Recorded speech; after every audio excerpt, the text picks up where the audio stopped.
बहुत उरसा पहले समंदर के बीचों बीच एक अजीम तूफान आया। एक नन्हा सा जहाज इस तूफान का शिकार हुआ और एक अंग्रेज जोड़ा, लॉर्ड और लेडी ग्रिस्टॉक, बहते बहते अफ्रीका के घने जंगल के किनारे जा पहुंचे। वहां ऊंचे ऊंचे दरख्तों, रंग बरंगे फूलों और हंसते बसते जानवरों के दरमियान उन्होंने एक खूबसूरत सा कीबन बनाया, और जल्द ही उनकी जिंदगी में एक नन्हे मौजज़े की आमद हुई। एक खूबसूरत बच्चा जिसकी आंखों में आसमान जैसी चमक थी, लेकिन जंगल की जिंदगी बेरहम थी। एक अफसोसनाक दिन, खूंखार जानवरों ने हमला किया और बच्चे के वालिदैन हलाक हो गए। केबन में अकेला नन्हा बच्चा बेबसी से रोने लगा। जंगल के अंदर एक कबीला बसा था, अजीम बिन मानसों का कबीला, जिन्हें मंगानी कहा जाता था। उन्हीं में एक मेहरबान मादा बनमांस काला भी शामिल थी, जिसका अपना बच्चा हाल ही में मर चुका था। जब काला ने बच्चे के रोने की आवाज़ सुनी तो उसका दिल भर आया। गम और मोहब्बत के जज्बे से मजबूर होकर वो केबन तक पहुंची। वहां उसने नन्हे इंसान बच्चे को देखा।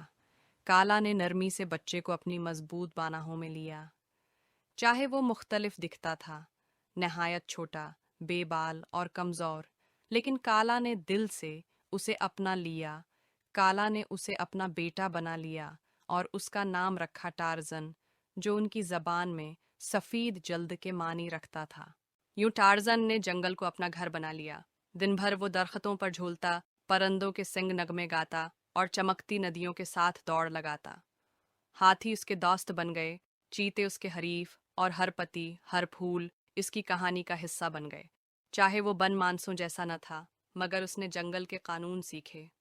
काला ने उसे मोहब्बत दी और पूरी जंगल हमेशा के लिए उसका घर बन गई कि दुनिया ने उसे अपनाया। टार्जन ने हर खतरे का डटकर सामना किया, चाहे वो गरजते शेरों का हो या गहरी नदियों का। इब्तदा में वो दूसरे बन मानसों की निस्बत कमज़ोर और नाजुक था, मगर वक्त के साथ साथ टार्जन ताकतवर हो गया।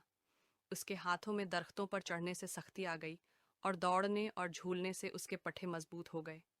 उसने नेज़ा हटाया, बनाना और शिकार करना सीखा। वो जंगल की हर आहट और खुशबू से खतरे को पहचानने लगा। जब वो बड़ा हुआ तो टार्जन ने वो पुराना केबन दरियाफ्त किया जहां वो पैदा हुआ था। केबन के अंदर उसने कुछ अजीब व गरीब चीज़ें देखीं।